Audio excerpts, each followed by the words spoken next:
Yan, ganito pa pala ang paglinis namin sa aming crankcase na Toyota Vios na maraming oil sludge. Tingnan nyo naman yung strainer, no? So, dyan po nakakabit sa ating crankcase yung ating oil pump strainer. Sobrang barado ng mga bossing. Yan ang importante nating lilinisin. Shoutout kay Sir from Bulacan. Pagawa sa atin ng power steering ng CRV. Yan, masugid natin taga-subaybayan si Sir. Malayo pa yan, dinayo tayo rito. With pasalubong pa sir, no? Salamat sir. Okay, welcome sir. Anytime. Yung power steering pump niya. Ito yung papalit natin mga boss, yung suction hose. Ayan, yung return. Tapos repair kit, puro original yung kakabit natin. Linis-linis din muna.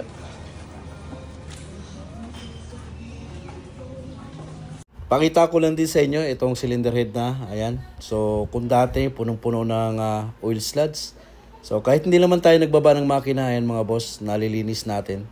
So, pag naglinis kayo sa ibabaw mga boss, kailangan lang tanggalin yung crankcase para hindi po masahod yung dumi or mahigop ulit ng ating oil pump or magbara sa ating oil strainer. So, kailangan nakatanggal po talaga yung crankcase. Ayan, pati harapan.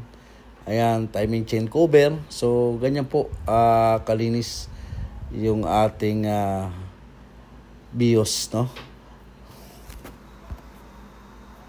Pagdating naman dito sa valve cover, ayan, pinatuklap ko kay Kelyabin Chammer yung yung pinaka-cover niya, no? So, pagtuklap nga namin na sorpresa kami mga bossing, ayan, no? Sobrang daming oil sludge sa ilalim. Kasi nalinis na namin to. Sabi ko tuklapin yung pinaka-plastic, yung cover niyang ilalim ng valve cover. So nakita nga natin, sobrang kapal ng oil sludge na nakabara. Ayan, mahihirapan ding umikot yung hangin sa ating PCV valve pagka hindi natin nalilinis yung mga boss, yung ilalim ng valve cover. Ayan, so pati yan, nilinis namin at yung plastic na tinuklap mga boss, nakaklip lang naman yan. Maibabalik rin natin ng maayos yan. So kailangan lang natin malinis yan. Ipapakita ko rin sa inyo yung nalinis natin na camshaft, mga valve cover, ayan, sa camshaft cap, pinaka-crankcase, ayan. Sobrang linis niya ng mga bossing.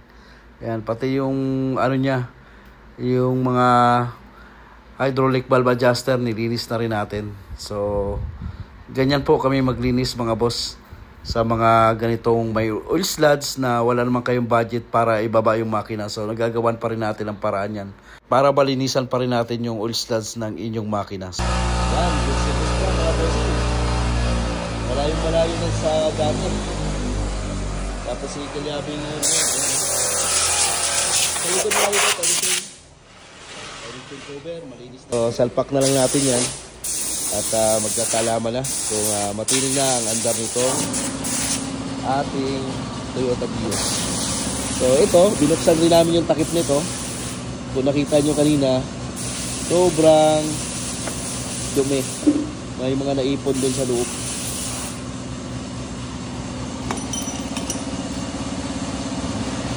Ito naman yung hydraulic valve adjuster natin. Ayan. So, nilinis din natin yung mga boss. Itong mga hydraulic valve adjuster mga boss, pagka kinakapos din ng langis ay nagkakaroon ng maingay na lagatik sa ating mga rocker arm pagka hindi po pinapasok or mahina ang pressure ng inyong langis. So, yan, importanteng malakas lagi yung oil pump para hindi magingay yung ating hydraulic valve adjuster. So, napaka-importante po na malakas ang ating oil pump. Ayan, papakita ko lang din sa inyo yung paglinis natin ng oil pump strainer. Ayan, kung nakita nyo yung pagbunot ko kanina, sobrang itim, barado. Ayan, kung mapapansin nyo, yan po yung oil pump strainer natin mga boss. Diyan po nakasaksak sa ating crankcase. Ayan, hindi po kagaya ng mga 2 insay, 1 insay, ay tatanggal lang tayo ng crankcase na maliit, ay napakadaling linisin. Sa mga ganito po na mga 1 in-R, 2 in-R, ayan. So, tatanggalin mo talaga yung buong crankcase na yan. So, bago mo siya malinisan. Medyo matrabaho kaysa sa mga 2 insay na BIOS. Kasunod nating matapos linisan, ayan, ilalagay na natin yung timing chain cover, camshaft, ayan. So, tapos yung mga rocker arm. Ayan. Mamaya kasunod yan mga boss, papaanda rin na natin. Titingnan po natin kung hindi na mag-iilaw yung kanyang oil indicator. Habang wala pa yung valve cover, ayan, sinamantala ko nang ilagay yung ating bagong langis. Ayan, diyan ko binuhos mismo sa camshaft at saka sa hydraulic valve adjuster para may langis agad. Iwas pa si sir, may BIOS din si sir, PMS. Maya mga bossing, andar na tong Toyota BIOS niya. Ganyan kalinis yung ginawa natin. Ano ba sir? Tapos na? Ito yung valve cover gasket bago. Yung sa'yo sir, ayun oh, punit-punit na. Putol-putol na pagtanggal namin.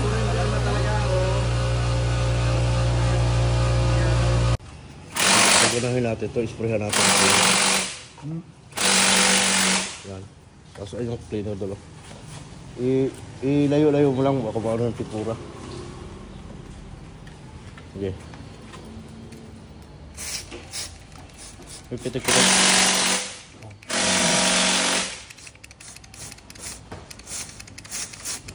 Ganahin natin.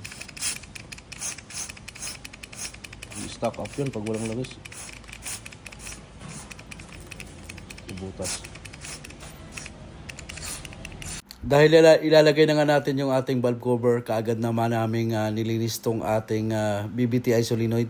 Kasi yan mga boss, pagka sobrang dami ng oil sludge yung ating makina, ay nag-i-stack up po yung ating BBTI solenoid. Kaya nagkakaroon tayo ng check engine. Yan, nabuo na. Yan sir, hinihintay oh. Hinihintay na matapos. Tingnan natin.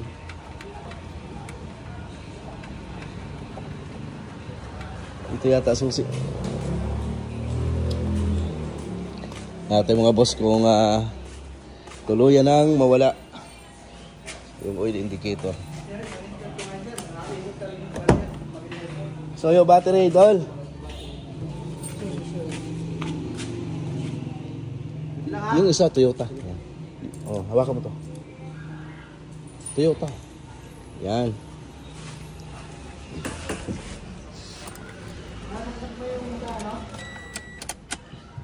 Mission natin mga boss, yan.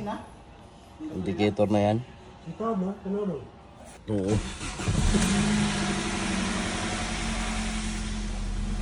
Yan o. Patay na agad si indicator. Tingnan natin kung hindi babalik. Pero sure ball yan.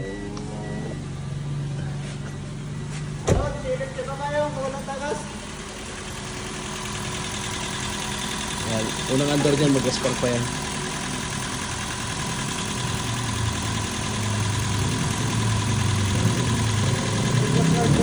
Ano yan, tahimik na yan.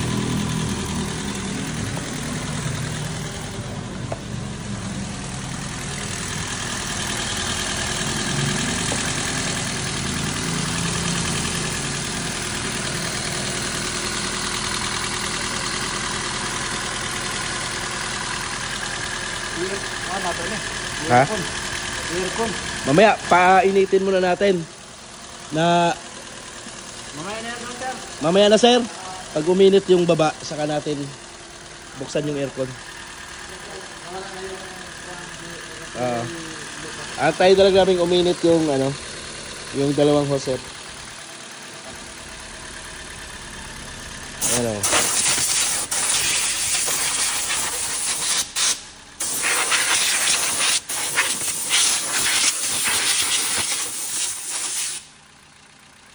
Tahimik na. Wala na yung typewriter.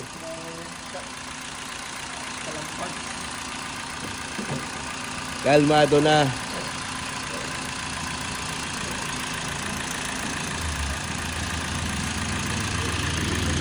Kalmado na yung andar. Silipin natin sa loob. Kung umilaw ulit ang indicator, ang langis, tsaka check engine.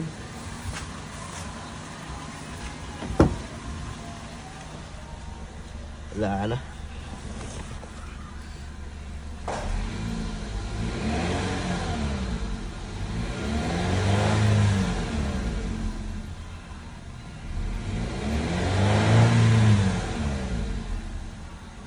Yes.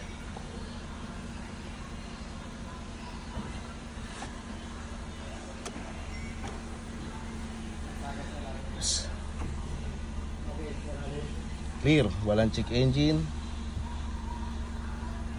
walang oil indicator na lumutang. Yan.